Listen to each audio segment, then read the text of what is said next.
sending a winky face and saying, oh yeah, I got the other people to agree to no training. Like, I'm very persuasive. That's not what you want to see in a commercial airliner that you expect to deliver 10,000 of and take billions of passengers on over the next 20 years. The Tesla Q podcast is for informational purposes only and is not intended for and should not be used as financial, investment, or trading advice. Research associated with fiscal decisions should be conducted elsewhere. The host of the show possesses no license or credentials to warrant accepting advice based on what is heard on the Tesla Q podcast. Additionally, even though the host and guests may hold positions in companies discussed on the show, they don't have insights into the next time step of the simulation. Therefore, do not make any financial decisions based on the contents of this podcast. Hello and welcome to episode number 49 of the Tesla Q podcast. This is being recorded on Saturday, the 26th of October, 2019, and I'm going to be joined today by a very special guest, Elmer FUDD from Twitter. And before we get started with the interview, as always, if you want to become a contributor to the podcast, you go to patreon.com/TeslaQPodcast. And with no further ado, on this week that these shorties have been burned fairly severely if they had a short position and were not hedged, we're going to talk with Elmer. So welcome, Elmer. How are you? I'm good. Did you get burned this week by Elon? Honestly, no. And that's not to spike the ball on anybody who did, because I've certainly been there before. But as I think I did a decent job disclosing beforehand, this quarter, I suspected there was a chance of some shenanigans. And, the price action from 180 to 220 and the price action from 220 to 250 just kind of made me a little bit uneasy. So going into the earnings, I was certainly short biased because, that's why I'm here. And I would have made more money had, some fireworks to the disaster side happened. But thankfully I was hedged with some shit calls, which, unfortunately ended up covering the position to the downside. So I'm certainly not a genius in that move, because if I was, I would have made a lot more money rather than just not lost a ton of money. But thankfully I made it out of this week relatively unscathed. Yeah, I myself did not make it fully unscathed, although I did not have any forced sells of any positions or anything. But I, on a mark-to-market basis, I had a bad week. No, I mean, I would imagine that the majority of people are in that position, and cheers to anyone who hedged it perfectly and managed to come out of getting, a 30% positive move in the stock and having that add to their bottom line, but certainly not the outcome that a lot of people were looking for and hoping for. Yeah, I think Ben had some calls and did pretty well. Ben Shooter.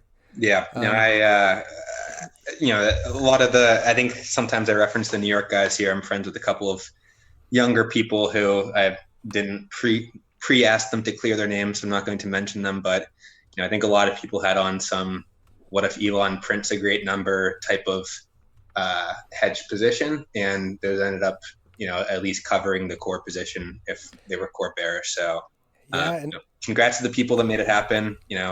Pour one out for the people who might not have had one in place. But as I can talk at length perhaps later in this episode, I'm kind of at the fool me once, fool me twice, fool me 10 times stage of this saga. So I was ready for the potential of something outrageous happening, and not even that the results were somewhat outrageous, but the stock reaction was perhaps even more outrageous. So it's not expected, but not totally unexpected at this point. Mm-hmm. I think the part that hurts me most about having not been hedged is just the number of times where a 30% move to the downside would have been incredible for me, and it hasn't happened when I've been positioned. So as I think that you might have pointed out, this move in earnings is essentially unprecedented from either a Tesla perspective or really any type of stock market move perspective, in terms of, I think it was 5 sigma the first day and another 2.5 or 3 sigma the second day. And I got a C in a college math class, so that doesn't mean a whole lot to me, other than I know that it's outrageous. Mm-hmm. But I think options were pricing in 7 or 8% the day before, so to have such a substantial move was certainly, of all sellers' nightmare, I guess a hedger's relief to some extent, but definitely unexpected. Yeah, and I think it was like a $20 expected move beforehand, and it ended up being like $73 that was from Wednesday afternoon. Yeah. And the 5 sigma and 7.5 and 2.5 sigma, that was somebody else's tweet that I assumed was accurate. So don't fully quote that number. I did actually get a question in DM about that, and I wasn't able to answer it because it wasn't my math. But yeah, like I said, that means nothing to me. But I think I had 295 calls going into it, which were trading at virtually nothing, and I didn't make money off of it, but it covered the let's see something bad come out of this type of bet. But $45, 20% of the money, that's not something you really expect to pay off. So I'm not. Yeah, I didn't hedge because I thought there was no way that they would do. I thought there was no way that they could report numbers like that. And even if I had thought that, I would have thought there was no way that the stock would have reacted the way it did. But yeah, so that's probably a good segue into the one point that I wanted to make, and this is by no means spiking the ball, but this is accountant Elmer coming in here to the extent I can try to offer some analysis or expertise. And I think I've gotten into bull Elmer mode a couple of these probably the past 6 months, a couple of past earnings releases, in terms of talking about how I think there's a chance things might not be as gloomy as some people see. I think last quarter I said that I thought margins would improve a little bit, and they improved a little bit. I think this quarter I said that I thought margins would improve a little bit, specifically because of the S and the X having their. And I remember that you mentioned that to me in person when we met up in Chicago, and I wish that I had taken that more to heart, but so I was gonna qualify that statement by saying I definitely didn't get it all right. I think that there was about $500 or so million of delta between the median Tesla Q forecast of losing $300 or $400 million and them reporting whatever it was, $100 or $200 million profit. And I kind of, in my analysis, bridged maybe $200 million of that, in terms of I thought that they'd get $100 million of gross margin off of the S and X, and I thought that they'd get 100 off of service margins. And I think in actuality, the auto gross margin picture is fuzzy now, maybe a little bit clearer after the 10Q, probably not that much clearer overall. And I think the service margin actual delta was not even quite 100. I think it was like 60 or 70 or something like that. And then there was a big change in SG&A, which I hadn't really taken into the picture. And then there was, a strange item in other income where people were expecting, negative $50 million from a, foreign exchange loss that seemed pretty clear based on the fact that the US dollar strengthened. And I think it was, a $50 million loss or something like that last quarter. And then all of a sudden they reported, $50 or $100 million profit in that account this quarter. So there's definitely some things that were not foreseen by me, potentially unforeseeable by any analyst making a prediction. So I'm by no means saying that I totally saw this coming, because like I said, I could have positioned myself a lot better. But I think there was a couple of things that were not totally out of the blue in terms of margins and in terms of service margins. But then there was a couple of things that are going to have to get drilled down into once the 10Q comes out, and seeing whether people can make more sense of that, or whether it's just one of Elon's many black boxes. Yeah, and I think warranty reserves were one of the items that a lot of people are going to be looking at really closely when they first get their hands on the 10Q. One thing that'll be interesting to watch in the future is whether maybe their lowering of how much they account for service, and warranty reserves in the future, how much that comes home to roost with maybe the speediness at which they're putting cars together now, which is maybe not as high quality as before, but who knows? Yeah, we've all seen the disaster stories of, the panel gaps coming off the line, people whose computers crap out immediately, but I fail to grasp the right idiom right now. But, there's legitimate problems, but at the same time, they're making 75,000 Model 3s a quarter now. And, 65 or 70,000 of them aren't going to have problems. And then, a few thousand of them are going to have big problems, and a couple thousand of them are going to have medium problems. So, I totally agree with the fact that, the warranty reserve per car going down pretty steadily, I think over the past handful of quarters, is not necessarily indicative of what will be the actual warranty expense going forward. And it's definitely not indicative of conservative accounting. But at the same time, the one-off examples of these horror stories are to some extent not representative of, the average owner's experience. So it's definitely going to be a problem that might arise at some point. And I think the biggest problems that we're seeing now that are going to be legitimate problems are the paint problems and the rust problems. And, I don't own a car, as I think I've talked about before. I've never owned my own car as an adult, so I have no idea what normal car ownership is like. But, a car rusting out after a year or two, as we've seen with cars in the Northeast, in Canada, and Finland, and other places like that, that's not normal. Paint peeling off is not normal. So there's definitely going to be some serious repairs, but the majority of owners at this point, or maybe not majority, but a plurality of owners are in, coastal California, where rain is the most extreme weather they get. So that's their benefit when it comes to putting out things where, it's not going to hold up to an Arctic winter, but it might hold up to a Bay Area winter of, 20 days of rain and some puddles on the road. So, I think that that's a real, not issue, but thing that they'll have to deal with going forward. But I don't think that that's necessarily going to be a huge smoking gun in terms of, it might be $50 or $100 million in each quarter, where they could probably be reserving a little bit more if they were responsible or conservative, but it's not necessarily, $1 billion or multi-billion dollar expense that they've been ignoring, unless, there's some issue that becomes evident that we haven't seen yet. But as of right now, it kind of seems to be normal stuff. These cars are kind of crappy overall. We're gonna have to patch them up, but they'll be able to make that happen as those things come in over time. As far as calling that fraud, to say that they've not reserved enough for warranty, they definitely have the thing that they would stand behind, that set of actually having more real world data, and so they are basing their updated reserves on real world data. So I definitely don't see anything that could be called fraud related to that.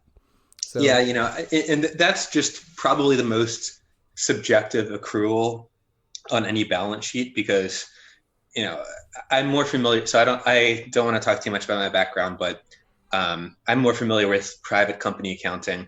And if you're a private company, when it comes to something like a warranty reserve, plenty of companies barely accrue any warranty reserve and just expense it as it's incurred. And so like I said, I'm not that familiar with the best practice for a public company, but to my knowledge, which could be incorrect, so don't quote, don't put my feet to the fire on this, but I don't think that there's any particular gap guidance on this in terms of, you need to have foreseeable warranty expenses over the next 5 years, accrued at the time of sale. I think you're supposed to kind of responsibly accrue with foreseeable expenses and, not have surprises in the future based on normal course type of stuff. Obviously, if any company, Tesla or Ford or whatever, has a recall, then all of a sudden you're going to have an expense that wasn't expected. But at the time of sale, you're probably supposed to accrue for what you think are going to be the servicing expenses, over the life of the car. So if Tesla's under accruing for a little bit, that's fine. But I would say that that's certainly, one of the lesser sins in their financial statements. Indeed. I think this last quarter's Forex thing is probably a little more shady than anything with warranties. Yeah, and honestly, I haven't dug into that a whole lot. I was at the bar with the couple New York Tesla guys that I mentioned. I think it was when we were walking to the bar that earnings came out, and we were watching the stock price go up, and we were kind of ambivalent about it to some extent, because, like I said, kind of had the joke positions that ended up being okay in the long run, but it was just amazing to watch. But anyway, so the day that the release came out, I didn't really get a chance to read the PDF. I caught up on that. Then we've had quite a bit of news over the past couple of days with the depositions and things like that coming out. So until the Q comes out, there's not that much point in scrutinizing the headline numbers, because Not that Tesla's disclosures are anything to write home about, but at least with the benefit of disclosures, there might be a little bit of additional information on, we decided to short the pound, or, this other crazy item was another income. But, as of right now, it's kind of just a head scratcher that, you hope to get a little more color on once the 10Q comes out. Yes. And I just had the thought, we've talked about all these other things, haven't even mentioned the fact that revenues were down year over year. Like, revenues down 8% overall, 12% for auto revenues, and the share price shot up 30%. That is maybe the most insane part of this whole thing.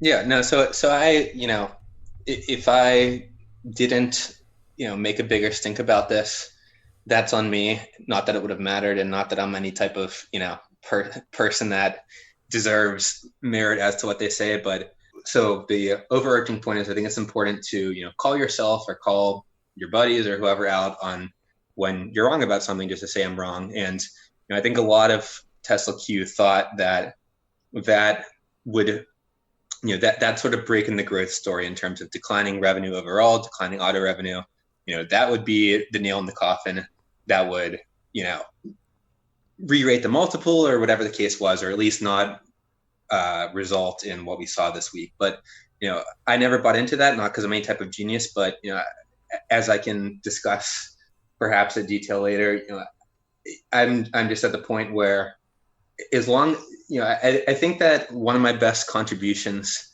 at least one of my personally favorite contributions to Twitter was, I think it was the 5-stooled diagram tweet about what matters to the Tesla stock price. And, I don't think that year over year revenue growth was on that, but, I think stability is the greatest concern, and, having pretty much stable revenue year over year is good enough. Obviously this thing is valued, 10 or 20 times or 100 times greater than any other automaker, and, almost as a software company in terms of multiples of EBITDA, or, any way you look at it. But the reason why the stock went down, in my opinion, early this year is just because there was a couple factors that culminated in terms of both broken unit growth and, broken sort of liquidity balance sheet factors. And the at the same time. Yeah. And, the quarter one. Yep. There was kind of the perfect storm. And, I got sucked in there, and I'll admit that I took a loss back then because, I got aggressive and thought that was the time to strike, and it was not the time to strike. But, this quarter, I didn't see that, revenue going down by 5% or whatever is going to be the straw that breaks the camel's back. I didn't expect the profit, like I said, but I just thought that kind of stable results of, we knew the volumes or the unit sales 2 weeks ago or whatever, we knew that those were okay. Whether they reported a $400 million loss or a $0 loss, or apparently, a surprise $200 million profit, I just thought that the, revenue decline was going to be a non-factor. So I'm not trying to, spike the ball on that, but, I think that it has clearly been now, unfortunately, debunked as something that, doesn't really appear to be a factor in this equation, even though it should be, considering their valuation. But, it just doesn't seem to be something that's going to move the needle. I did think that was going to be a big factor, and I was wrong. But I think the reason that it got overshadowed was the reported profit and the positive cash flow that was reported, and the fact that the cash balance increased, even though the increase in the cash balance apparently was basically equivalent to the increase in the total debt. So I was wrong. I definitely had bought into the fact that declining year over year revenue growth would be a big deal, and it wasn't with every other number that they reported. So yeah, no, and like I said, I think it's a healthy thing to call yourself out, call your peers out when you're wrong about something. And like I've been wrong on this trade many times in the year and a half or so they've been involved with it. So, it's a learning experience for everyone. So I think it's also kind of a matter of, poking this thing to figure out what is going to finally do it. And, we found one of the things that's not going to finally do it. So, it's been a painful lesson with the reaction this past week, but now we know that that's probably not going to be the trigger, if it happens next quarter or next year, or whatever the case may be. Yeah, I think it could have been a trigger if there had been a gap loss and some much worse cash flows that went along with it. But yeah, that wasn't the case. I definitely agree with that. And, I think that, controlling the narrative, as I think I've been saying for a while, is pretty much what matters in this trade. And, from a, 3,000, 30,000 foot level, there's the true believers and then there's the true anti-believers. And the true believers, so there's probably three categories: true believers, market participants, and anti-believers. True believers don't care. Anti-believers, to most extent, don't care. At some point, people are going to intelligently exit a trade if it's not working out or if the thesis changed. And then the market participants, as you said, there's enough good things to overshadow the bad things. And, I think I just brought up my 5-legged stool because I really do love it so much. It's probably the best thing I've ever produced on Twitter. Go ahead and go through that. So my 5-legged stool were unit sales, profitability, the next shiny thing, liquidity, and regulatory issues. And, none of those were a factor this quarter. So, and to some extent, it's almost like it grows extra legs if none of them are a factor. So, unit sales were fine. Profitability was way better than expected. The next shiny thing, they still pumped on the call in terms of, Elon's talking about the China factory.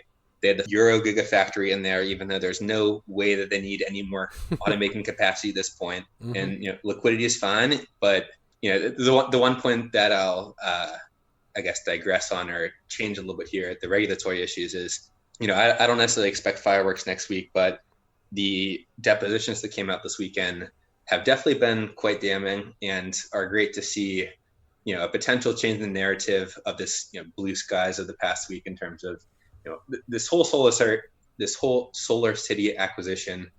Everyone with a brain knew was a scam from the get-go. Even the bankers in the deal basically knew that it was a scheme, as a scam, as you're reading these depositions. So, to some extent, it's water under the bridge, and I can go further in on that point, but this is quite circular. But yeah, so the original point was that earnings, the stock reacts irrationally, number one, but to the extent that there's any rational reaction, is just that they basically hit the money on all of the core points that, in my opinion, drive the stock price in terms of, sales were all right enough. Profitability was out of the park. They still have a shiny thing to pump, and liquidity is fine at this point. And, there was no regulatory issues this past quarter. So there's kind of smooth sailing for them. So, in my opinion, I, don't want to be too predictive about the future. And I hope in the deepest part of my soul that, on Sunday night, some type of terrible Wall Street Journal expose drops that, this entire thing's a sham and the stock opens at $50 a share on Monday. But, I don't think that there's going to be any regulatory issues for quite some time. So I think that, unfortunately, we're kind of in the smooth sailing era for the next couple of, months or quarter or two until it gets to be winter again, and Tesla doesn't apparently sell any cars while it's snowing in coastal California. So, I don't want to say whether we're in a bad spot, but to some extent, I think that they're in the clear for a little bit here. Yeah, I could definitely see that. So are there any topics that you want to talk about before we start going to the Twitter sourced questions? So I don't know, maybe. So to quote Elon, well, this is for you. This is for your potential benefit. This can be off the record if you want to. If you don't want to leave it in, but you can leave it in if you want to. But I think you've had a lot of guests in the past kind of tell their Tesla Q story. So mm-hmm. I think I told you that in person. But if you want to ask me that question and want me to talk about that, I can sort of give the 3-minute summary of why I'm here and how my worldview's evolved over time. But if you think that that's not valuable, then I won't do that. No, go ahead. So how did you become a Tesla Q Twitter person? And why Elmer? Well, so I think what really got me attracted to it was, Elon calling Montana's boss. And In my job, I've come to realize that management teams and management conduct is a very important part of a corporation's success. And the idea of a CEO of a $50 billion company, calling another grown man's boss to try to get him fired over, writing objectively true, accurate, or at least, well-founded things about the CEO's company, that just absolutely blew my mind. So I think at that point I had started to kind of follow Tesla Q stuff indirectly, either on Reddit or Seeking Alpha. And I had kind of not had a chip on my shoulder about Tesla for a long time, but it had always seemed a little bit suspicious. I think I only became aware of it kind of after did the $30 to $200 a share run, and figured, at that point, the market cap at $200 a share might have only been 15 or $20 billion, because I think that a lot fewer shares outstanding. But, back then they were also selling, 50,000 cars a year or something like that. So the math just did not make any sense whatsoever. So I was vaguely aware of it, kind of always watching it, kind of always thinking that, this thing doesn't make a lot of sense to me from a valuation perspective. And then I think that the culmination of events in 2018 of the, I believe, second quarter conference call when Elon freaked out on the analysts, and then when he freaked out on Montana, that would sort of brought me to Twitter. And then shortly thereafter, there was the 420 tweet, which is obviously, one of the most unbelievable events in modern corporate history, I would argue. And, that sort of cemented me as being as a participant in, this whole whatever this is. So that's how I got here. And then, to kind of discuss my personal Tesla Q journey, and I feel like I'm an MLM salesman or something like that as I discuss that. It's, as I mentioned before, so yeah, we'll start with the current and then we'll go backwards. So as I mentioned, this current earnings, I was kind of just mostly on the sidelines, just ready for whatever Elon would bring. And I think I mentioned, fool me once, fool me twice type of thing. But, fool me once, last August or last fall, Elon in hindsight said that they were essentially dead. And that, I think in hindsight, was operational in terms of they were pumping out the subpar quality cars, parking them in Lathrop as our Shorty Air Force identified, and somehow they managed to patch them up. And for all we know, those are cars whose paints are now peeling off, after a year of ownership, way before they should be. But they did something where, they did some alchemy where those cars were basically non-saleable. They had 5,000 or 10,000 cars sitting there. I have no idea. And then, they did a quick patch job and were able to sell them, and that saved the company. So, that was last fall's almost bankruptcy crisis. And then, this spring, there was pretty much a liquidity crisis in terms of they were getting close to being out of money. I think they had the March converts coming up. And then, all of a sudden they got past the March converts, and then, there was the quick capital raise after that. And, people point out that it was a dirty capital raise, but to me, as an average Joe, non-Wall Street guy, money is money. If Tesla manages to get cash in their coffers, I don't care if it's a GoFundMe or if it's, a stock sale above the current market price, or if it's the dirty converts deal they did.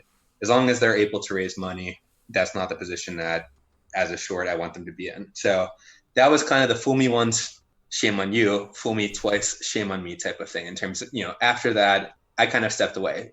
And, somewhat from a monetary perspective, somewhat just from an emotional perspective, in terms of, I thought that he was on the ropes, and, never bet against Elon, which I joke about often on Twitter, but, to some extent it's pretty true. So I'm certainly still so far. Yeah. And that's correct. So I don't want to, paint an overly bullish picture here. I think I took the poll of whether I should be bull Elmer or bear Elmer. And, the honest answer is I'm sort of neutral observer Elmer at this point, in terms of, we're in the era of nothing matters. We work almost pulled off a $50 billion IPO for a company that's worth $8 billion, whatever, a month or two later. Yeah. If that. Yeah, if exactly. it's worth $8 billion. Yeah, I mean, it was probably worth pretty much zero, except that SoftBank threw more money behind it. So, it's just the type of thing where, I've always got some type of, federal raid position on just in case this goes the way that many people think it's going to go. But, I've lost confidence that rational capital markets are going to re-rate this the way that it should be valued at any point in the immediate future. So I've just taken a little step back, but I'm still obviously rooting for the good guys here. And, I hope that comes to fruition sooner rather than later, but you just never know. Did you start off as Elmer on Twitter? Honestly, didn't even know that FinTwit was a thing. It just wasn't part of my universe. And then I think that on Reddit, most of the posts on there's some type of anti-Tesla subreddit there. I think it's Real Tesla or something like that. I don't know that it's necessarily anti-Tesla, but it's at least objective Tesla. Yeah. But half the posts were, linking to Tesla charts tweets or linking to, some other Tesla Q guys tweets. Mark Spiegel or Montana or something. Yeah, and then I just realized that I could go straight to the horse's mouth and join Twitter and figure out how it works to be involved in that atmosphere. Cool. So you ready to go into the Twitter questions? Sure. All right. And I'm just gonna go to the thread that you posted this morning. I think it was this morning or late last night. And I'm not gonna read them all. I'm not gonna ask all, and it's gonna be kind of random. So I'm gonna start with, what are the logistics of your plan to take the boomers to Gitmo? I mean, so that's quite a silly question, but there's quite a few people who ask me to pontificate on this, and I think that you heard my personal politics when we were in person last weekend. So I would, firstly, I would say that the boomer Sigma type of stuff is not satire. It's somewhat silly in the way that I might discuss some things, but for a realistic point on the situation is, we, me and you, people our age, people a little bit older than us, we are the first American generation to be poorer than our parents, statistically speaking. Not all of us, obviously. And America is not getting poorer collectively. America is still getting richer collectively. So that, to me, proves that there is some type of structural problem in society in terms of the rich are getting richer, the middle is not getting richer, the poor are not getting richer. There are still plenty of poor. There is unlimited opportunity in America, and I say that with no sarcasm. Being able to bootstrap yourself is still a real thing. And I live in New York. There's so many immigrants here who move here for the American dream, and that's still a real thing. But there, I don't know if it's the decomposition of the middle class, but it's harder to be middle class or upper middle class now than it used to be. And in my opinion, that is, or not even in my opinion, the statistics back up that simply because the rich are getting richer. So, I think that there's room to give on the wealthy side of the spectrum, and to some extent, I'm heartened by the fact that in our society there seem to have been some type of movements towards that by large companies. So, for example, Walmart, I think 3 or 4 years ago, got called out on the fact that all of their employees are on food stamps and things like that, and they have brochures in the break rooms about how to sign up for food stamps and things like that. And since then, they've raised their minimum wage by a handful of dollars an hour. And I'm sure that the starting wage Walmart associate is still not raking it in, but it's nice that they've made an independent effort to improve their workers' conditions. But in my opinion, we're the richest country in the world. We're the richest country in the history of the world. And there's a lot more that can be given. We're the only Western country in the world that doesn't have guaranteed health care.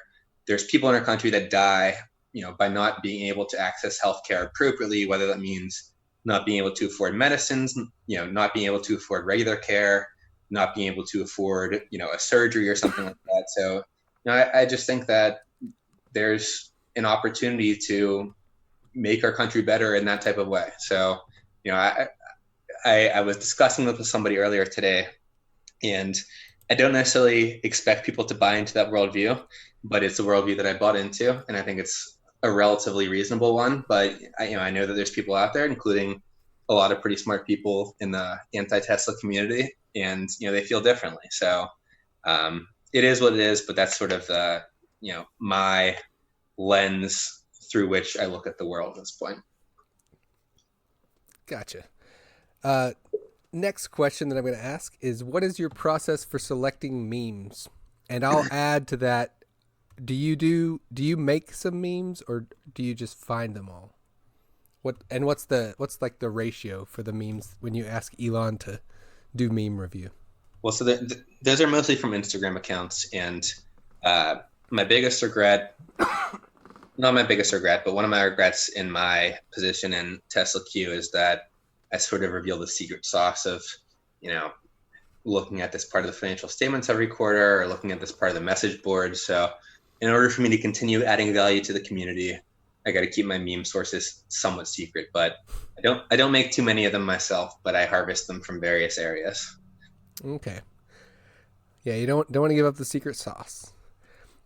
Here's a question that I'm going to ask, but it may be a bit too in depth, and you may not have any good answer to it. But what about a scenario analysis of the Solar City lawsuit? Do you have any thoughts on that, or is that? So I haven't followed that in depth, and there's certainly some legal eagles in Tesla Q that are the right people to be reading their Twitter feed to do that. But I think I briefly referenced before the deposition, and like I said, I'm not a lawyer whatsoever, so I have no idea how depositions normally read in terms of, there's some damning stuff that comes out. But the one thing that I will talk about, I'll go on a little side tangent on, is that in my opinion, and this was discussed with some contradictory opinions, I think mostly yesterday when I was not at my Twitter account, there was the particular email about, it was an email to suppliers of Solar City's business asking them for changes in terms. And one of them, I think the top line was to Kyocera, and Kyocera noted that they couldn't change things because it would affect revenue recognition. And then every other line in it kind of just talked about payables and things like that. But, so I have, one of my biggest conspiracy theories from last year was that, the miracle of Q318 was generated by Tesla being able to solicit a retroactive rebate from Panasonic for purchases over a long period of time. And that wasn't that much of a conspiracy theory, because I think there was an email that leaked about that being an actual thing that Tesla solicited. So in my opinion, the Solar City deposition documents pretty much confirmed that. So there was some disagreement in terms of what the documents meant, but I think in the Kyocera column, they talked about revenue recognition being a prohibiting factor of them providing any type of concessions at that point. And revenue recognition occurs independent of when payment is going to be received. So if you were doing business with, right now, Venezuela, which is probably illegal, you wouldn't recognize revenue until you got paid, because you're not sure that you're going to get paid. But for any normal counterparty, you recognize revenue at the time that goods or services are provided, and payment is reasonably assured, is I think how the accounting pronouncement language works. But for a publicly traded going concern, that's payment is basically reasonably assured as soon as you sign a contract. So for Kyocera to talk about there being revenue recognition issues, to me meant that they were trying to claw back amounts paid, in terms of, Kyocera sold them $100 million of goods, and Tesla now wanted to pay them, $95 or $90 million or something like that. So I think that's, some people have argued that's a smoking gun in and of itself in terms of potentially incorrect accounting and things like that. I think Elon Bachman was one of the accounts that was highlighting that section. I unfortunately wouldn't know what he says on Twitter these days, but there's some argument to be made that the accounting is potentially incorrect for that. But even if the accounting is not incorrect, I think it's just a smoking gun in terms of how Tesla's been juicing earnings basically over the past year. Q3 18 and potentially Q3 19.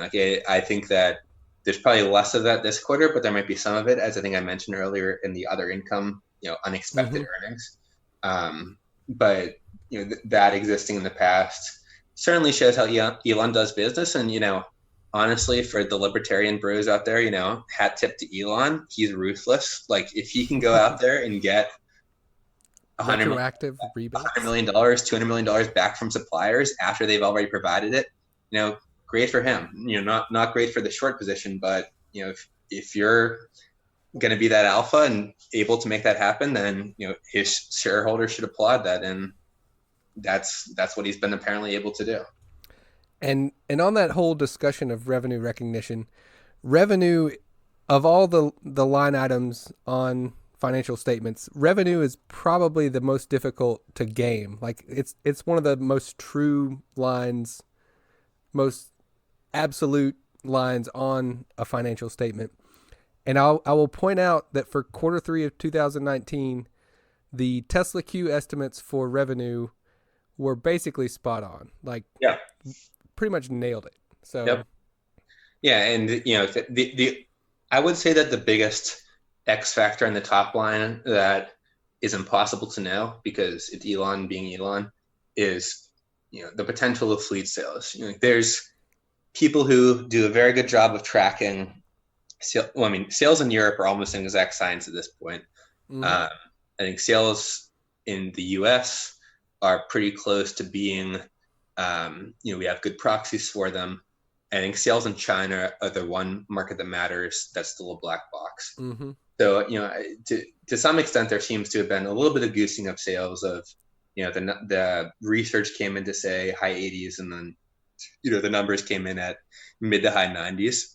So in terms of units, there's a little bit of, what's going on there. But in terms of dollars, once you get the units, it's pretty clear. So yeah, that's something that, other than the fleet sales, the potential fleet sales, I have no horse in that race in terms of whether or not they do them. I'm sure they do some of them, and I'm sure they, channel stuff into the Netherlands in front of tax credit cutoffs and things like that.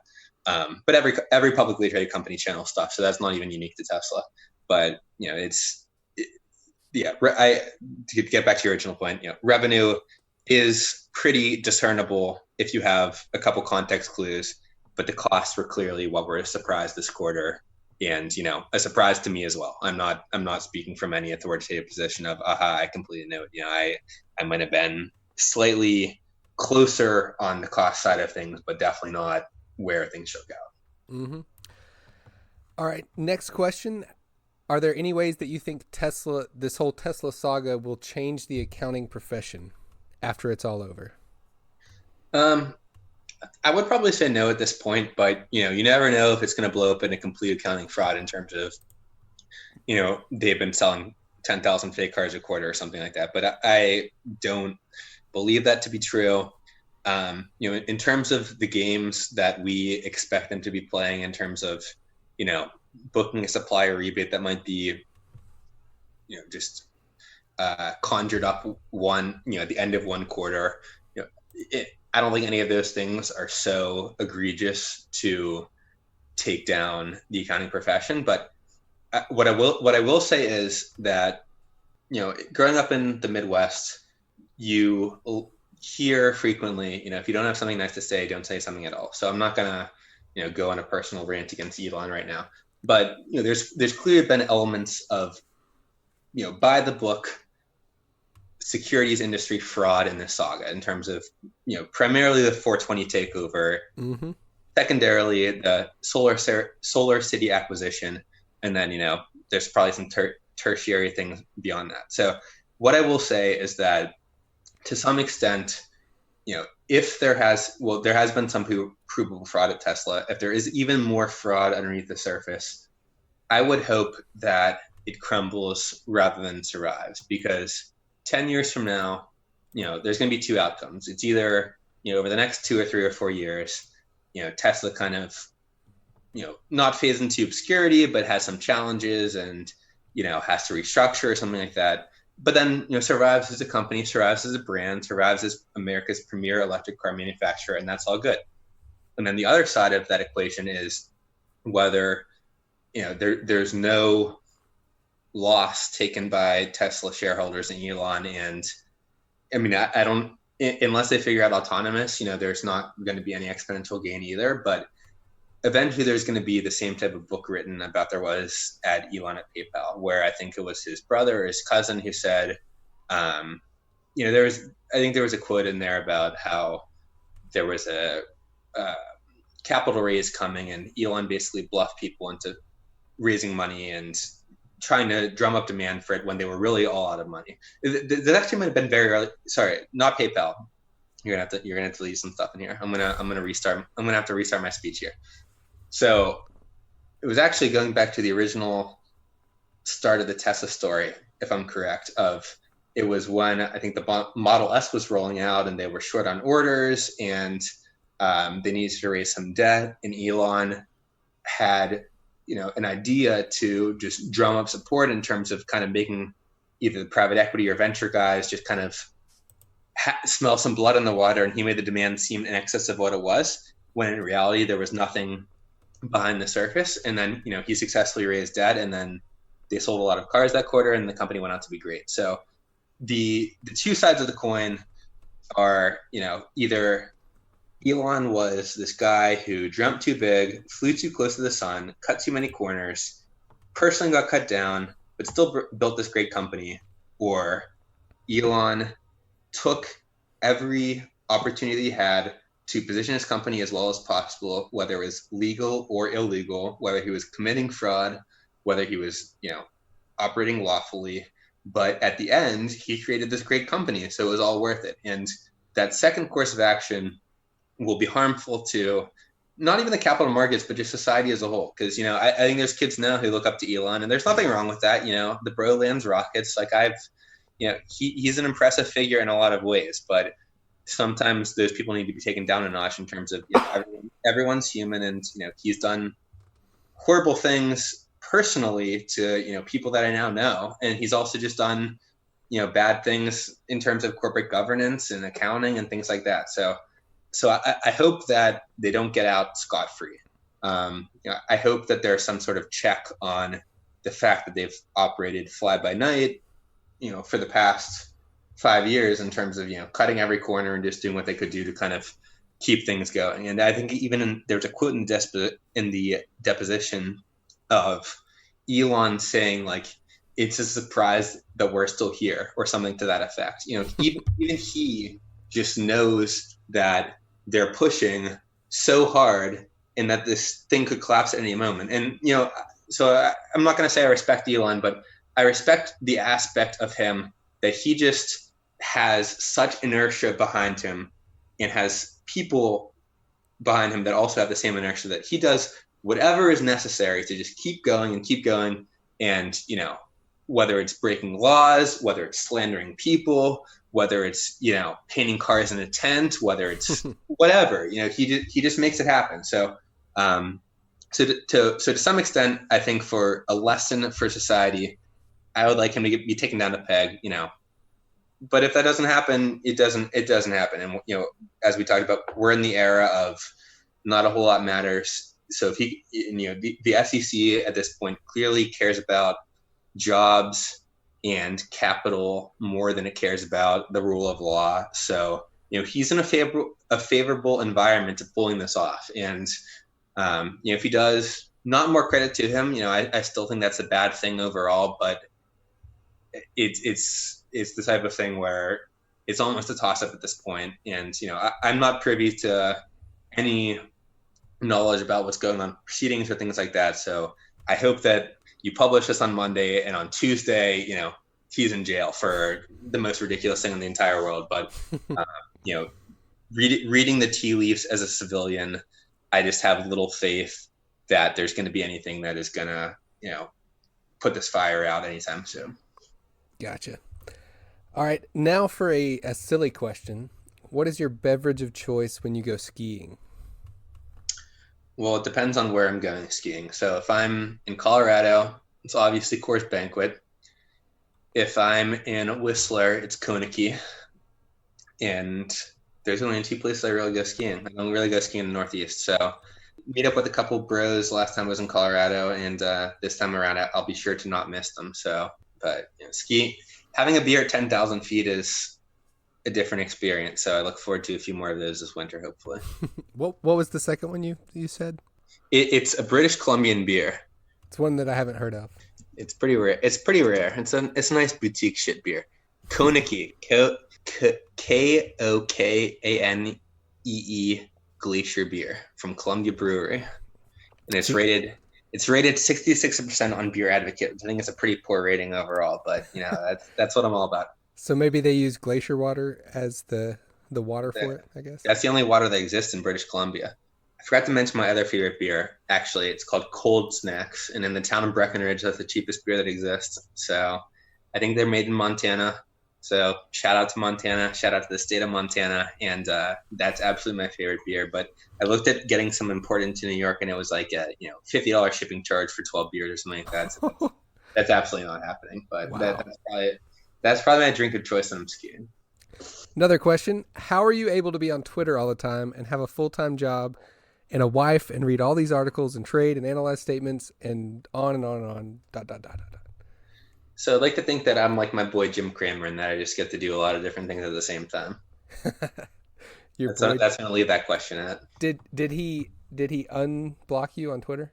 No, I'm still blocked. Oh, okay. That's too bad. What are your thoughts on Gen X? We know your thoughts on millennials and boomers. So what about Gen X? I answered this via Twitter, but one of my very favorite people that I've met from Tesla Q Twitter is a Gen Xer, and pretty much all of my bosses in my career have been Gen X people, so I've got no beef with them. But during the revolution, I hope that they side with us younger people rather than the older people, and then their future will be secured rather than impaired. All right. What salary do you pay to the actress that you pretend is Mrs. Elmer? She pays me. Okay. Good answer. I met Mrs. Elmer in person. She was a very nice lady. So, thank you. How many prestigious automobile awards do you think the Model Y will win? Yeah, so the Model Y is really interesting because obviously the launch was a total sham, and I don't take full credit for that. But every once in a while, Elon coincidentally posts something, quite after I tweet something, and I'm once again not taking credit for it. But I think I trolled him about the fact that Model Y was supposed to be coming at some point, and then it wasn't coming, and then I tweeted that, and then all of a sudden the Model Y launch was happening next week. And the launch was, the biggest farce since Solar Roof V1 in terms of just, I think they had two cars up there, one that people were allowed to drive in with a tiny back seat, the other one was just a clay model, pretty much the exact same as the Model 3. So, to some extent, I think that if I was Zach, because I am Zach, they're gonna launch the Model Y 5-seater edition, on the prescribed timeline of, I think, early next year, they said on this conference call. And that's not hard to do because it's pretty much a Model 3 with maybe a few different body panels or whatever else. And I think that the 7-seater edition is going to be like a year. Right now I think it's supposed to be. It might even supposed to be a year out at this point already. I don't know if it's 2021. I haven't looked at the Tesla website in quite some time, but I think they've already established that the 7-seater is coming later. So I think that Tesla has already kind of shown their hand of, the 7-seater is bullshit and it's not the same type of car, but the 5-seater is basically just like, a jacked up, slightly enlarged Model 3. Mm-hmm. So, I don't expect that to be a game changer in the overall equation. I do expect that there's going to be a lot of, baggy owners, not necessarily baggy shareholders, who buy the Model Y because it's the newest thing. So I honestly think it's pretty smart from a Tesla, corporate perspective of they're going to get 3 or 4 Tesla households who own 3 or 4 Teslas to buy a Model Y just because it's a Model Y when they already have 2 3s and S and an X in the stable just to buy one because it exists. And they'll be able to afford it after last week's share price rise. Exactly. Well, yeah. So that's a separate topic that I'll try to remind myself to return to. But so I think the Y will cannibalize the 3. They're pretty much the same car, but it'll also provide some incremental demand over the short to medium term of people who just want to own every Tesla model, want to own, the slightly bigger Tesla model, whatever. What was the point that I was just trying to return to? The affordability Oh yeah, of yeah, Tesla's for yeah. yeah. Honestly, that is not the nail in the coffin of the bearish thesis, but you know, I think my original claim to fame or aspect that I added to Tesla Q was that I spent a lot of time reading the message boards, and the shareholder and owner overlap, as everyone knows, is enormous. And there's so many people who are feeling the pain in the low 200s, even below 200, and there's some people now who have to be floating. And I haven't looked recently out of being busy in my personal life, not avoiding it, because I'd be happy to post some baggy victory things as well, because like I said, you got to take the pain when you get it. But there's people who probably have at least a few $100,000 in net worth, if not more, tied up on this. Especially Tesla employees, but also just Californian, Silicon Valley people, tech oriented people, whatever. And I think in the general economy, people spend less money when housing prices go down and when stock market values go down. So these Tesla people, well, housing prices are stable, so that's not relevant to this argument, but they've gotten almost 100% richer in the past, whatever, 3 or 4 months since it hit, maybe 6 months since it hit 180. So there's people who were believers at 180 and holding on by the skin of their teeth, and now they got money to spend on a new car and they're going to support the mission. So I don't know what that knock-on effect is. I don't know if it's 5,000 cars a quarter. I don't know if it's 15,000 cars a quarter, but that certainly can't hurt demand. So honestly, that is something that, in my opinion, should be considered in a bearish financial model of there are going to be more true believers with money to spend, based on the current stock price. And, we'll see what it does over the next week, month, 3 months, 6 months. But, as of right now, there's a lot of people feeling quite flush. Mm-hmm. I think it was Hedgeye that actually talked about that some in some of their whatever they put out reports. Yeah. Or I'm not a subscriber, unfortunately, but I think it was them that did. So here's a question from one of our favorite Gen X people. There is a fine line between questionable and gray accounting and fraud. Financial Shenanigans, which I think is a book, has examples of accounting tricks. Which ones are legal and which ones are actual fraud? So I'll go back to an example that I think I'm somewhat familiar with and somewhat correct on, but you never know if I'm going to be wrong, so don't quote me on this. But talking about these Panasonic rebates and things like that I theorize happened last year. So a financial shenanigan is when the letter went out last Q3, when Elon burned the shorts for the first time in August or September 22nd or whatever, saying, okay, Panasonic, we need some money back. And they got a check cut by theoretically got a check cut by Panasonic. That's a shenanigan in terms of if they got some money back there relating to multiple quarters of prior purchases, multiple years of prior purchases, whoever knows, and then book that benefit in that same quarter, that's unrepresentative of Tesla's normal earning power in that quarter. But at the same time, that's not necessarily fraud, because the biggest concept in accounting is matching expenses with revenue, but there's also a concept of certainty of those types of things. So Tesla didn't know until Q3, when Elon sent that email, that they were going to get any theoretical rebates from Panasonic. So there's no way to book something in a prior quarter or push it back to a prior quarter, because it was not foreseeable. It was not something that was going to be achieved until it actually was. But at the same time, that's shenanigans in terms of it's not representative of the actual financial performance in that quarter if the rebate relates to purchases over prior quarters, prior years, whatever.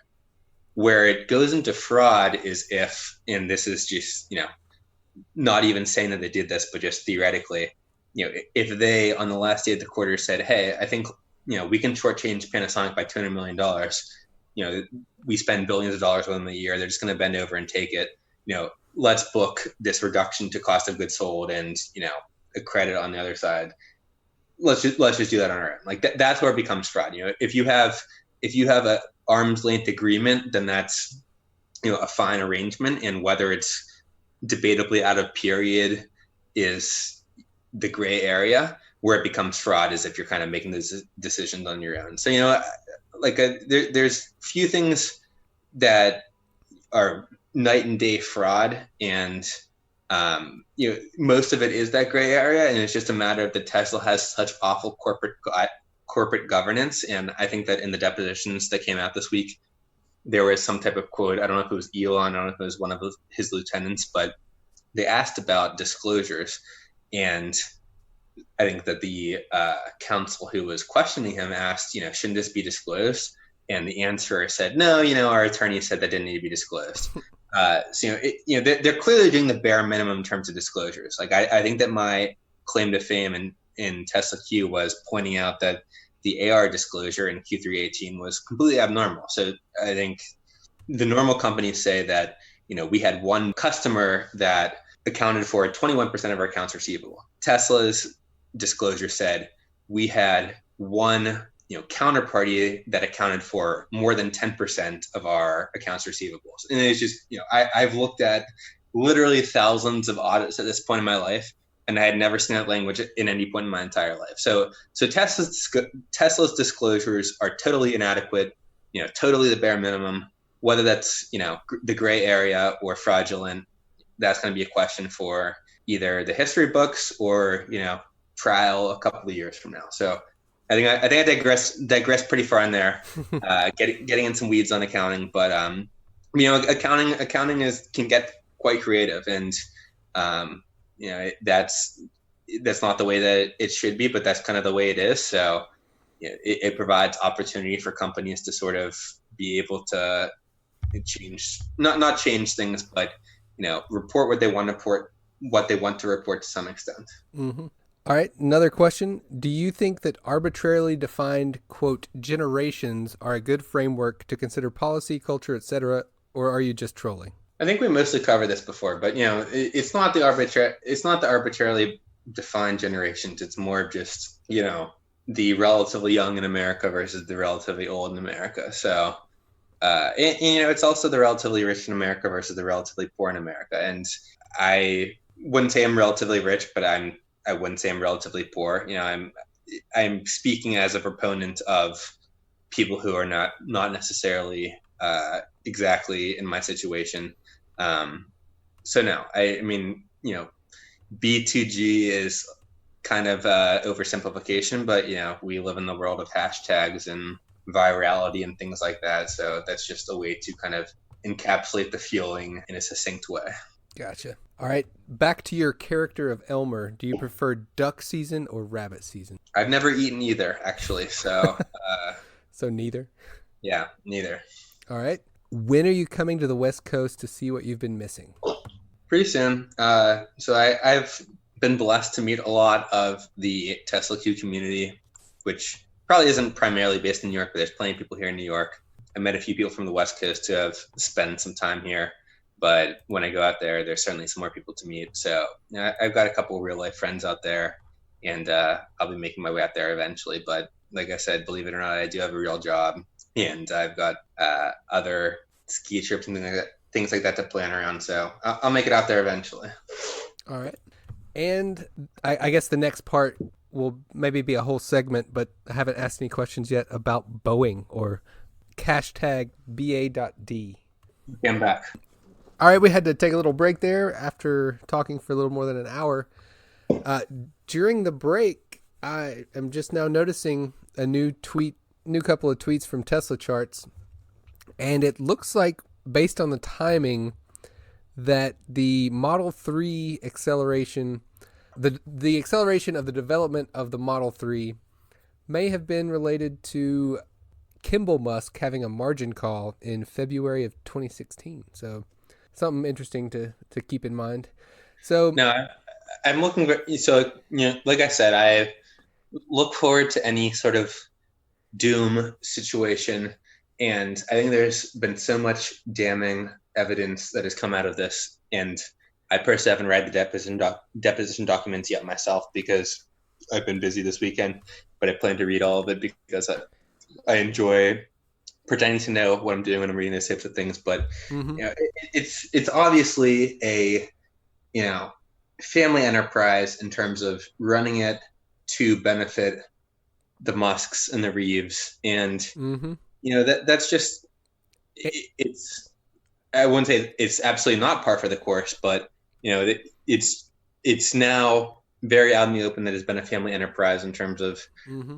they've run it to make sure that they do not suffer any losses and they hopefully incur the gains. And, I hope that there's things in that deposition that are enough of a smoking gun that generate some tough questions for the Musks and the Reeves to have to attest to why they did things the way that they did. And the Solar City merger. So I haven't seen the Kimball things, but there was, I think I saw something earlier today about how they did the Solar City merger with absolutely no diligence whatsoever, and like that is somewhat my area of familiarity, and that is just completely abnormal. In a public company transaction, diligence might be a little bit lighter than it would be in any other transaction, but doing it with no diligence is unheard of.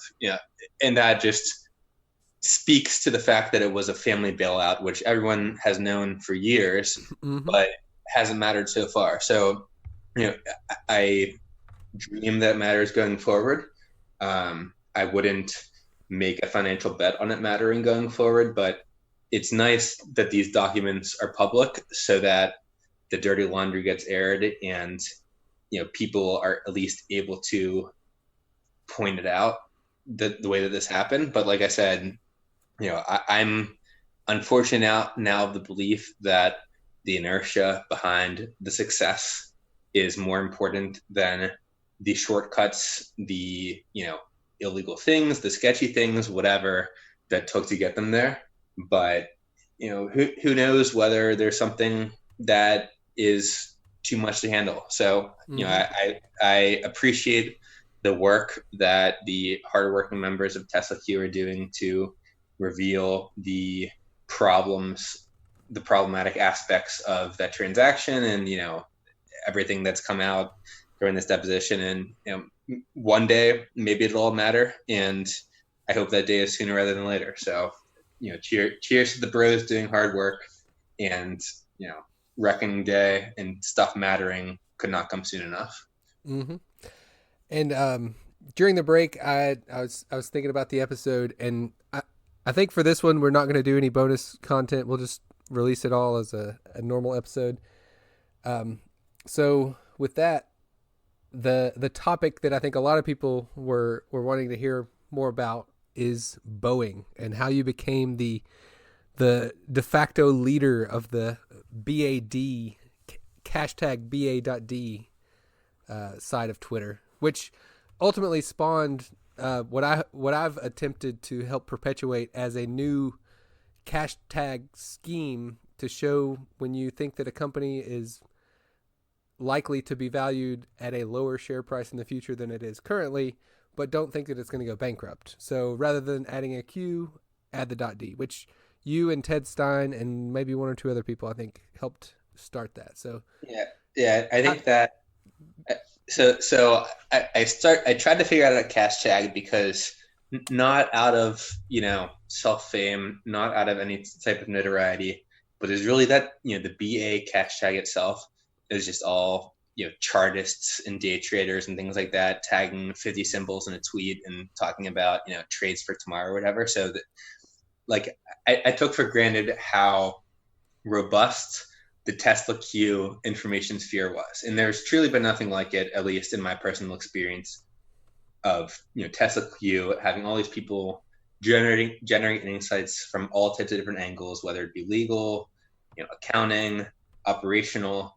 Tesla Q is amazing, and then I'm happy to have contributed sometimes and been a part of it in the background at other times.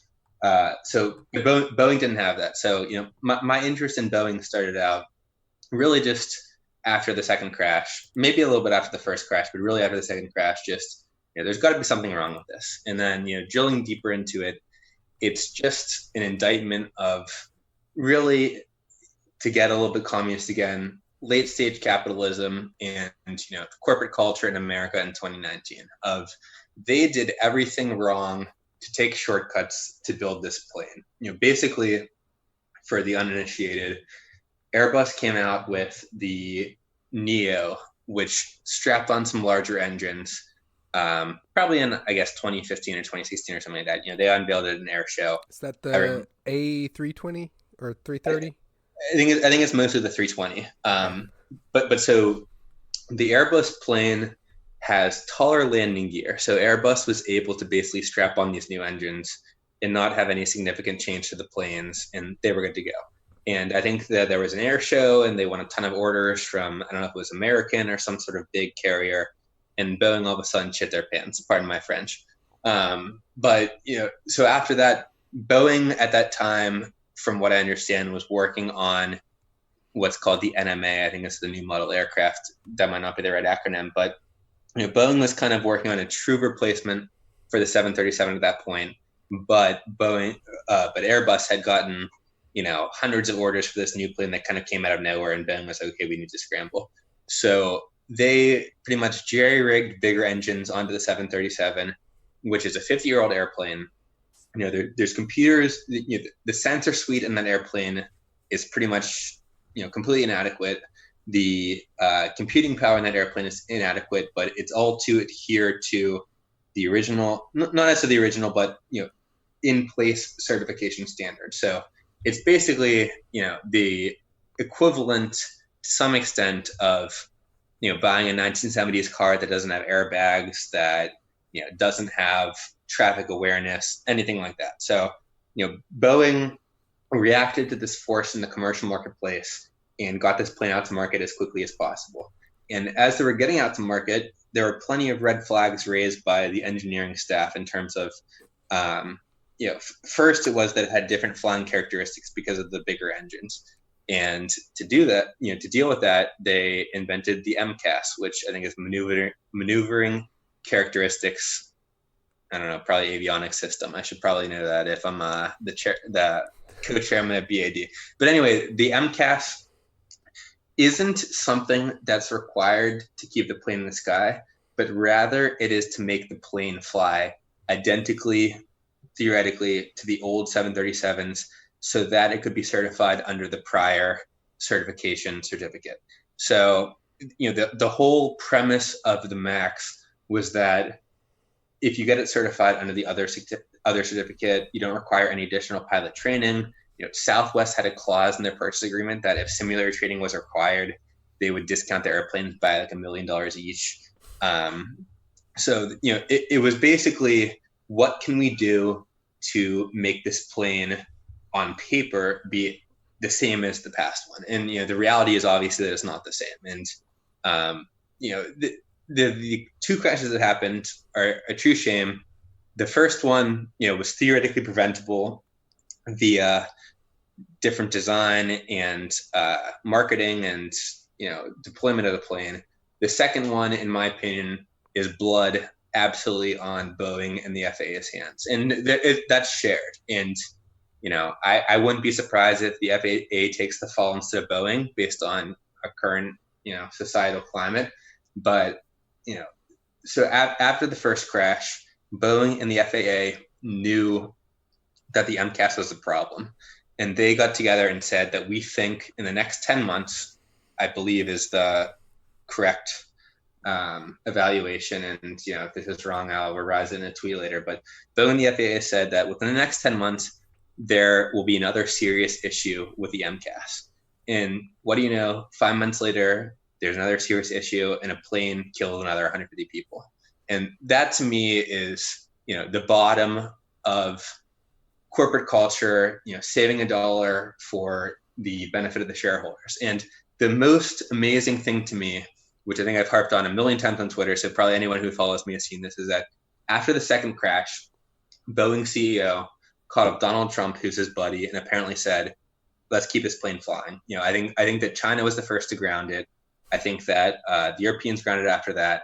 And then I think that Canada got a key piece of information from the second crash a few days later that, had this MCAS triggering or something like that. They got that information and grounded it, and shortly after the FAA actually grounded it. But, Boeing CEO did what he could to say, LL, nothing matters, let's keep this plane in the air. And that to me is absolutely reprehensible, deplorable. Elon like I promised earlier, I wouldn't say bad things, but Elon has done bad things about ruining or trying to ruin individuals' lives. He's put autopilot on the road that has caused a handful of deaths that we're aware of, maybe more. I don't know, but let's say Elon's killed 5 or 10 people, and let's say Elon's probably definitely a little bit more purposefully nefarious, but Boeing's CEO, in my opinion, has the blood of 150 people in his hands and would have had more had he gotten his way and kept this plane flying. And since then it's been grounded for 7 months and counting. So it's not like there was this little minute issue to work out. There was clearly big issues with the plane. So as the CEO of a company making this plane, you should have been aware of the fact that this isn't the most straightforward issue in the world. And since that's come out, there's been other issues with the plane in terms of there's no redundancy as the way that there should be. There's an issue with computing power. There's an issue with the fact that kind of like the alternative control system might not be able to actually be used by the average pilot in terms of it requires a lot of physical force to do. So it's just ridiculous in terms of the fact that he wanted to keep this plane flying just to avoid a scandal, when this is the biggest scandal in commercial aviation history for the most part. So I think that's the opening spiel. Well, I'll go on for another minute or two. So it's when I really got involved in it was after that second crash, and after that second crash, he was promising that it would be back in the air in like a month or two. And then I think the FAA found the secondary issues in terms of the computing power, in terms of, and I think it was actually the Europeans who raised some of the concerns in terms of, I think it's the trim wheel that has to be manually cranked, which is a concern. So the Europeans were one of the people who elevated key risks that went up the chain and prevented it from coming back right away. But since then, it's been grounded for forever. Like Boeing CEOs promised it would be back, and they intended to submit a fix at the end of September and have it being recertified, prior to where we're talking right now. As of the latest quarterly conference call, they finally submitted, I think, what's called like the final package, but they haven't done the test flight yet. And it's going to be like 30 days or 60 days of work before the test flight. And then after the test flight, there's another 60 days of work. So there's some chance that the FAA ungrounds it by the end of the year. And then Europeans and Canadians and, other aviation authorities do it shortly thereafter. But at every junction in this process, the MO has been to obscure, to promise rosy things, and for America's premier manufacturing company, and I say that with no sarcasm, it's just a shame that they're not able to speak to reality of how difficult the situation is. And you start to see a little bit of it in terms of they fired the head of commercial airplanes, even though they should have fired the CEO instead of that. And Southwest's CEO said that on the record in terms of, we thought that the commercial airline CEO was a great guy, and we kind of want to see the CEO go away. So I haven't been following it long enough to know whether the CEO is kind of a difficult guy to work with or what the case may be. But, it's just, there's going to be lingering effects. And this last quarter, so my trade on that, as I think I've talked about on Twitter, kind of got messed up because on one hand, I got lucky by the Friday before earnings. I was anticipating them pre-releasing write down or some type of bad news on Thursday night because they did that the prior quarter. They did not do that. But then on Friday, there was an article that came out about the fact that they provided these texts where test pilots, recognized a problem with the MCAS system or the MCAS simulator system. And they disclosed that to the Department of Justice way back in, I think, February before the second crash, but they did not report that to the FAA. So, if they report that to the FAA, who knows if the plane would have been grounded immediately and another 150 people didn't have to die. I don't know if that's something that would have happened or not, but the FAA was pretty pissed about that. So I think, Boeing sold off, 6 or 7% one day and a couple more percent the next day based on that news. So after that, the earnings thesis, kind of was muted a little bit in terms of, they reported I think, worse than expected earnings. They didn't take a write down, which in my opinion was kind of the Tesla route of kicking the can down the road, because every single airline who's doing airlines right now is, reporting a bigger MAX related loss. They're not taking, the airlines don't take charges. They're just saying that we would have made this much more money if the MAX is flying. And Southwest is at 450 million. I think American's at 400 million or something like that. And they each have like 30 planes, and the MAX global fleet right now is, I think, 300 grounded planes. So, if you multiply it, the charges are adding up, and the charges add up by the day. So for Boeing not to take an additional charge in Q3 was pretty nonsensical to me. But anyway, it's just the type of thing where they're still not having their come to Jesus moment in terms of telling it as bad as it is. And, I've never been an executive in crisis control, dealing with the fact that I've killed 346 people on my watch, and the fact that, my company has had $20 billion of revenue evaporate this year based on the fact that this play has been grounded. But it's a situation that I don't think has fully played out yet. I don't think that the Europeans are going to be so quick to recertify it after how much has come out about the fact that the FAA and Boeing's relationship led to, them not requiring new pilot training. Those text messages, there's the Boeing employee kind of, sending a winky face and saying, "Oh yeah, I got the other people to agree to no training. Like, I'm very persuasive."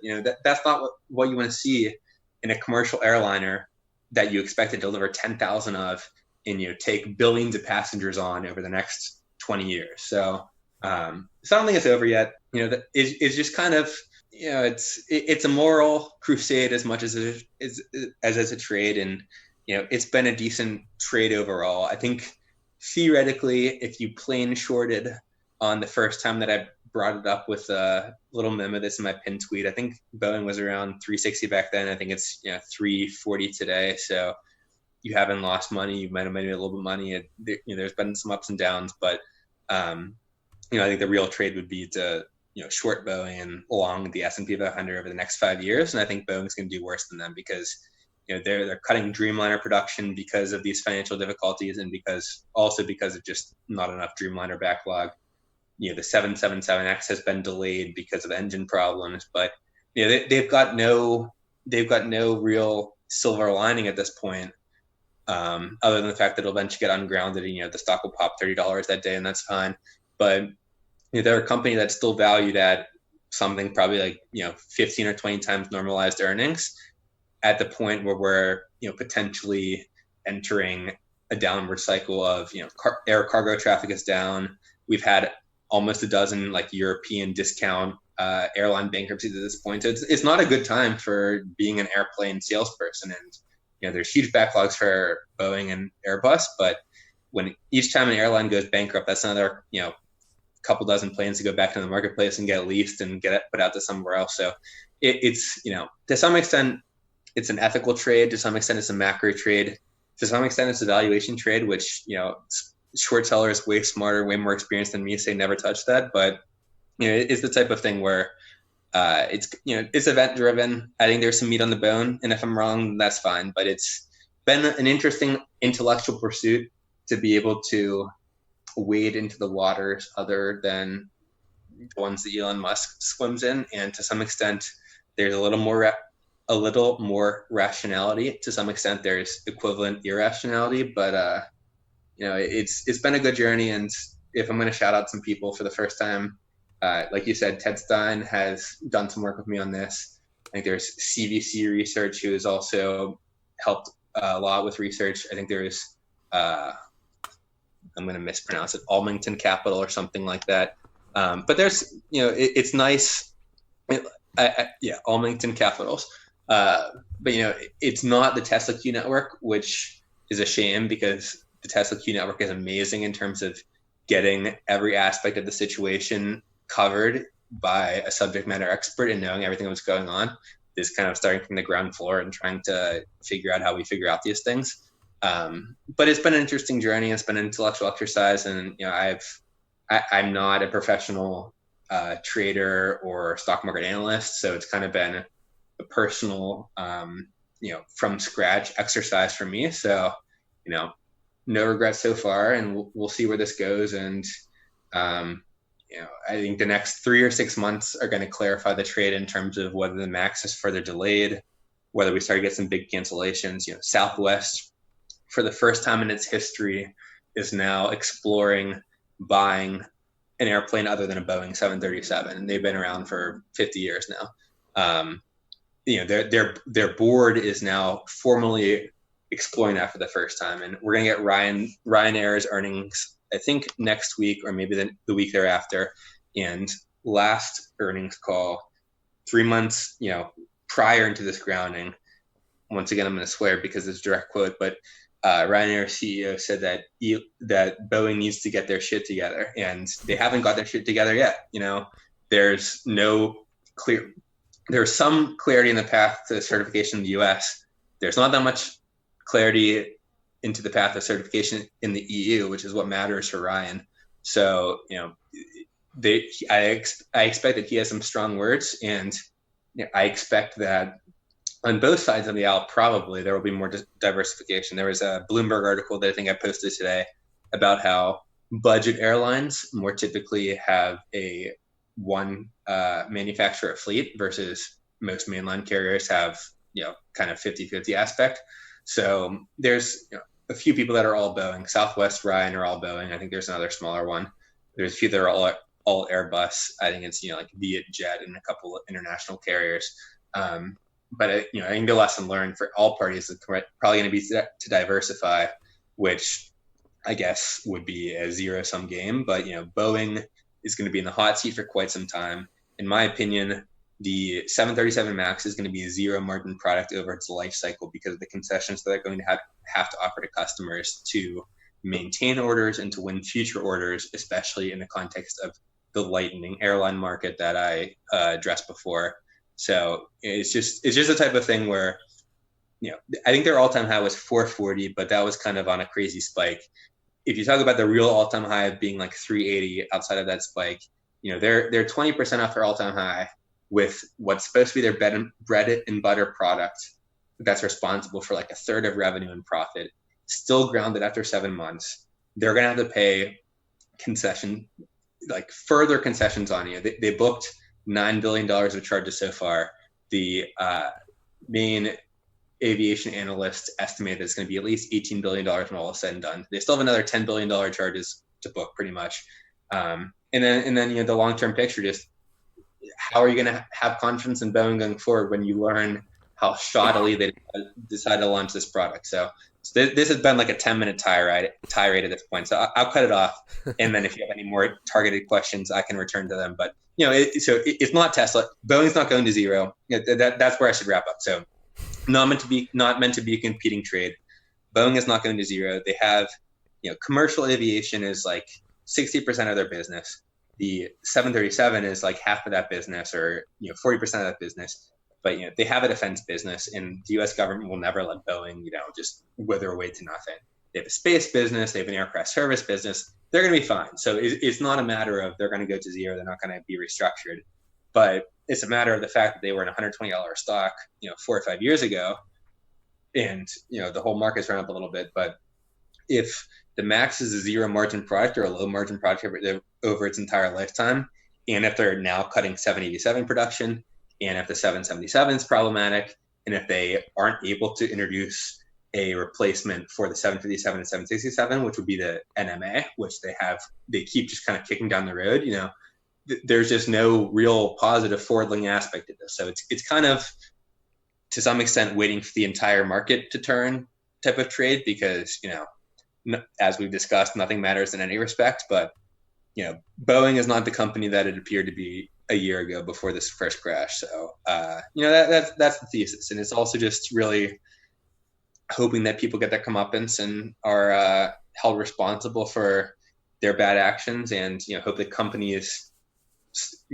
marketplace values are held responsible for their bad actions and, the detrimental impact to earnings that has occurred and will continue to occur, though it hasn't mattered so far. So I think that's probably the starter 30,000 foot view that provides the situation. And if you had any more targeted questions, I'm happy to answer them.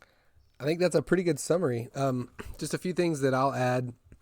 I think it was last, excuse me. I think it was last Friday, probably the 18th of October. Or on Thursday actually, you had jokingly said on Twitter that people should buy some puts, and then on Friday that news came out about the messages that were sent and apparently not forwarded. And if people had made that trade, they would have done well, but. You're not giving advice, of course, on Twitter. No. Or This brings up two separate points. So yeah, I think I touched on that earlier. Of that was getting that right was dumb luck, because my thesis was that they would pre-announce something bad during earnings because they did it the previous quarter, which did not happen. And then I got lucky with that news story breaking, and some people made money. And I'd say based on DMs and ats and stuff, a couple dozen people made money, which makes me feel great. But point number one is that I'm not a salesman. I'm not a registered investment advisor. I want zero people to follow me into this trade. So if there's people who, come to their independent conclusion, that's fantastic. If there's people that share news, that's fantastic. I'm, not pitching this as the best idea in the world, one that's going to make money, et cetera, et cetera. But I'm happy that some people appeared to have decided to roll the dice and do well on that. But so the larger point I wanted to make on that, going back to Tesla, which I think I might have mentioned before, maybe not. And this is by no means a subtweet at anyone specifically, but is also kind of a subtweet at, 10 or 20 people generally. But, if I was the chairman of Tesla Q, which I'm not, I'm very much a fringe player at this point, my wish would be that people better communicated feelings in regards to short-term sentiment. So, anyone in Tesla Q believes that Tesla is, a sham, a zero, whatever, over the long term. But I think coming out of the woodwork, a lot of people were positioned somewhat, with a hedge, even bullishly, whatever, I don't know, to this past earnings. And, at the end of the day, I, as a person, take full responsibility for the trades that I make. But I also would appreciate kind of knowing just, where other people are at in terms of, I think that this could be a bad quarter, but you never know what's going to go on. So this is, a way to deal with it. So, I know that people don't like talking their book. I know that actually offering advice is a big faux pas or, thing that can actually get you in trouble. But, to some extent, I think it's healthy to talk your book specifically more than just generally in terms of saying, it looks squeezy right now, let's buy some calls, or, I wouldn't be adding to my position right here. So, it's just tough to say, but, this reaction is, it's been a tough week for Tesla Q overall. And, in the past I had sort of bought in too thoroughly of, into the all-in type of, mindset. And it's important to realize that, that isn't, if you're a relatively unsophisticated investor, which honestly I am, despite working in financial markets in some capacity, I'm not an expert trader or anything like that. It's important to kind of get cued into how other people think of managing risk. So, I don't know if it's somebody putting out like a little, trading course template or something like that, but I think that we collectively could do better in terms of communicating when in the short term things look bleak, even if over the long term things look as we expect. Mm-hmm. And I think it's getting close to time to wrap up, but just back to the topic of the Boeing situation. I think that following Boeing so closely is definitely great just because it has so many different aspects, kind of similar to Tesla. And I think that's what has drawn a lot of people to Tesla, is just all the different angles that it hits. It's not solely financial. It's like a bank, like following a bank closely would be incredibly boring because there's not all the physical aspects of it and things that you can see out in the real world and touch and the physics and the science and engineering and whatever. But Boeing, I think, does hit on some of those things. So I think you made a good choice to follow it closely. it just, so like, like I said, it's not supposed to be a substitute for Tesla Q. It's not supposed to be parallel to Tesla Q, but it's amazing how many parallels there are to Tesla Q. Like, they've got 300 or 400 planes right now sitting in the desert in the Southwest, sitting in Moses Lake, Washington, sitting in Renton. Just, they're Lathrop Lemons for all intents and purposes, in terms of they're not ready to be sold right now because the product is defective, basically. And I think that they're actually going to have to install some type of additional computer in type of them, because I think there was a question about redundancy in the flight computer, and then there's some stuff about the angle of attack sensor. But Boeing has singles or tens of billions of dollars of inventory sitting around the country right now, the same way that Tesla did. And it's not a comparable situation, but it's kind of a comparable situation. And the same, and one more similarity I will highlight is that they have, kind of an upside down balance sheet too. Like, Boeing has $10 billion of cash, 5 of which was raised last quarter, and they paid out $1 billion of dividends last quarter, even though they, were negative free cash flow business. But they have something like $50 or $60 billion of liabilities related to customer deposits, because when you order an airplane, you pay for some of it when you order it, you pay for a lot of it whenever it starts getting billed, and then you pay for some of it when it gets delivered. So they've gotten so many payments up front for all those planes that they've made, which has helped allow them to make them, kind of the same way that, or probably even more so than Tesla's, $5,000 deposits allowed them to make customers' cars. But they're way upside down right now. So Boeing also has a much stronger financial position than Tesla, and as I mentioned, is essentially backstopped by the government. So it's not a Q situation, but they have negative shareholder equity at this point, and for the best American manufacturing company ever, that's a joke. So it's just the type of thing where they're still trading as if this is just a little hiccup, when in reality it's really shaking up their entire business. So I'm not pitching people to get in on this trade. I'm not saying that it's the best trade in the world.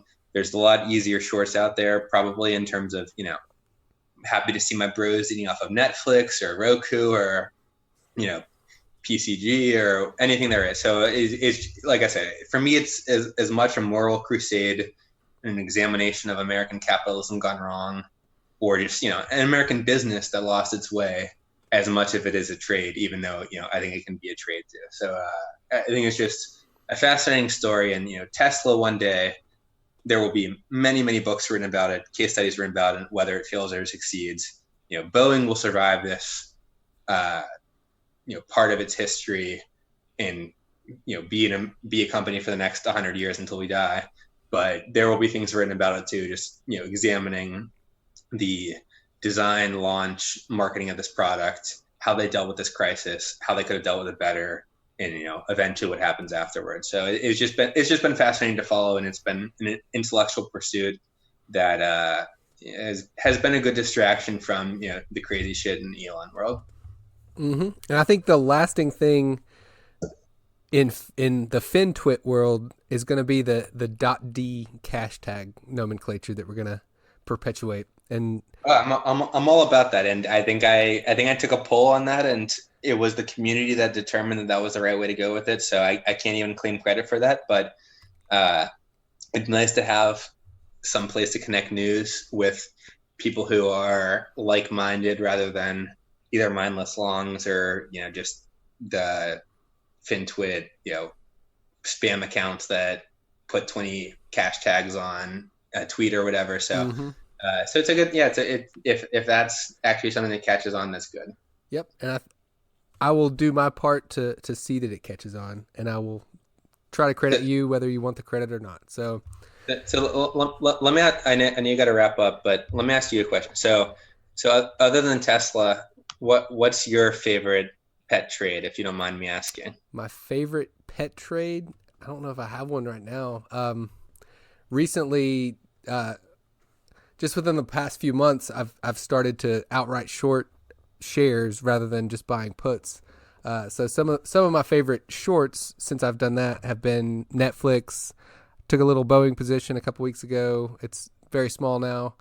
Carvana seems to be a pretty bad business as far as making money, and their liquidity position, like their actual amount of cash that they have, is very, very small. But they reported that they have access to like $700 million of credit or something, and I have no idea what will ultimately happen with them. But it seems to me that if that $700 million access got cut off, they could go from being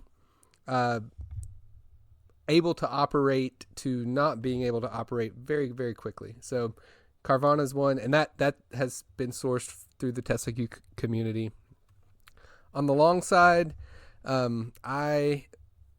most of my longs have been somewhat baggy and high price to sales ratio companies that have done very poorly over the past 2 months. So I don't think I'm going to share any of those right now. That's fine. But yeah, I think that's fine. And like I said, I'm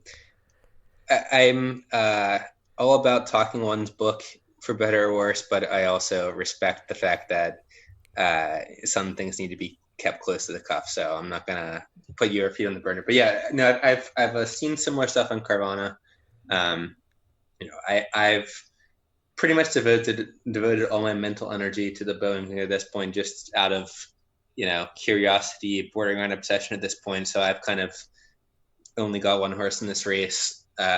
Whether or not it's financial, it's the thing that I devote energy to. So, but I'm always interested to hear other good ideas, and I think that this one that other people have pointed out is kind of just teetering on the edge. And I think that they've got a sketchy management team, which, as I think I said way earlier, management is very important, and that was one of the things that drew me to Tesla originally. And having a bad management team is not something that, well, it's a great thing you want to see if you're short, but it's not something you want to see if you're long. So, so I wish you well on that, and I think that there's other people who are also in on that. So I should probably take a close look at that as well. Yeah, and I'll just add on, rather than a specific company, some of my thought process is to look at earnings, GAAP earnings, as well as cash flows, and how sustainable those are over time, whether they're growing, whether they're due to one-off things like is possibly the case with the third quarter of 2019 for Tesla.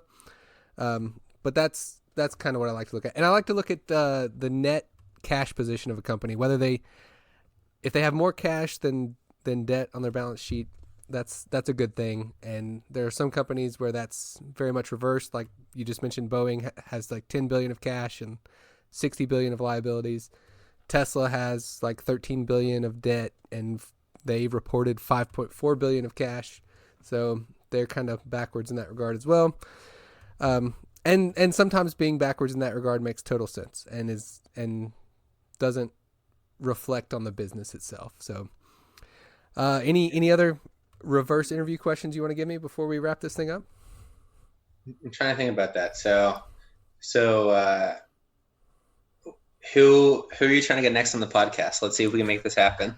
Well, I actually have plans to talk to a couple guys tomorrow night relating to the deposition.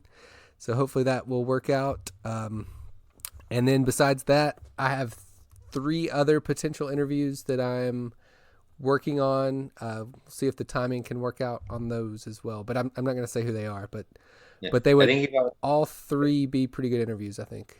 I think you've already got pretty much all of the goods on. No offense to the people you're going to interview to, but I'm happy to see that this has taken off, because it's nice to have a chance to converse freely in more than 160 characters or whatever at a time. So It's good to be able to share some ideas and ramble on a little bit every once in a while. Yeah, and we got to bring some balance to the force. I mean, on the other side of things, we've got Clean Technica, Fred Electric, Tesla Roddy, and on and on and on. There's now you know that YouTube thing. You got the cowboy hat guy on YouTube, which I think he put out a video yesterday about how much money he made this week, and I started to watch it, and I may watch it at some point, but I think I might lose the food that I've most recently eaten if I watch that one. So, well, I forgot that I was supposed to be Bull Elmer on this podcast based on the voting. Neutral Elmer is good. Yeah, it was pretty neutral, but Yeah.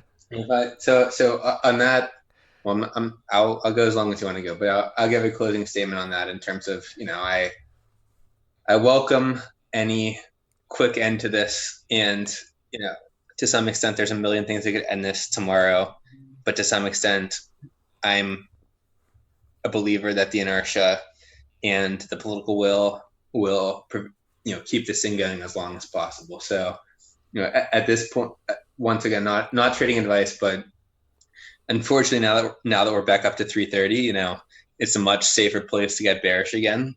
But at the same time, I think if you look at a very long-term chart, there was support at 300, there was support at 280 or something like that. And now we're kind of back up in the safe zone where it bounces between 290 and, 350 forever. And we're going to have to wait for another downward catalyst. So, I personally, not advice, will not be buying, crash puts on Monday morning, anticipating this move to give itself back. But I welcome, whether it's articles on the deposition that show the kind of guy that Elon is, or whether it's, the Department of Justice finally deciding to investigate some questionable accounting. I'll always have a position in place just in case shit hits the fan. But it's the type of thing where this is a longer game than anyone wants to be playing. And if I've learned one thing to this entire lesson, as I think you alluded to before too, I would, if I had to do this all over again, I would have put on a plain short since day one, and then, have been flat versus a little bit less good than flat.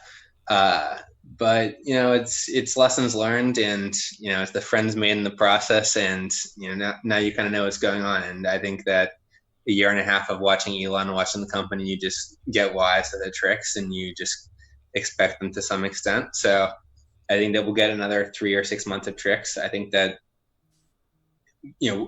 volumes are the main indicator of Tesla's business, and by now we have a pretty good watch on European and US volumes. China's a tiny bit of a black box, but not that important, all things considered.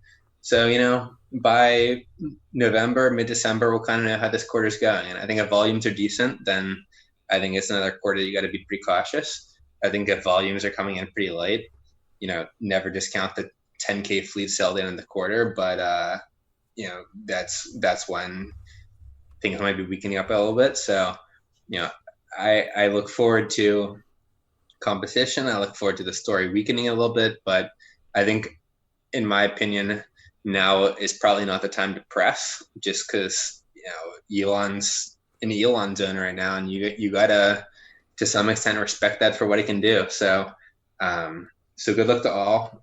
Pour one out for the people that took L's this past week. Big ups to the people that took some wins this past week. I was essentially neither of those parties, but I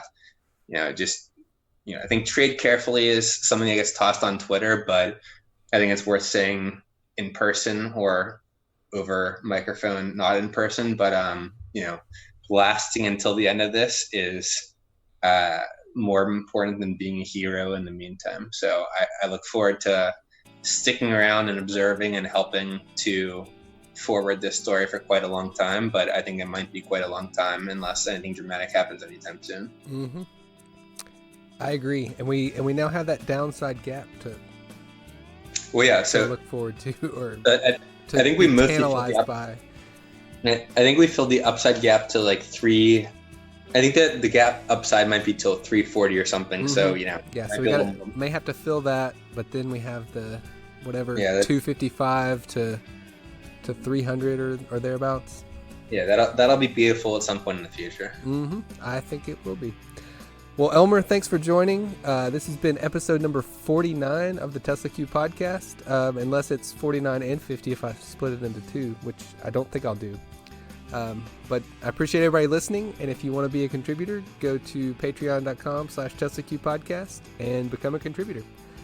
And I'm going to stop the recording now. Thanks for listening. Bye-bye. See you, my man.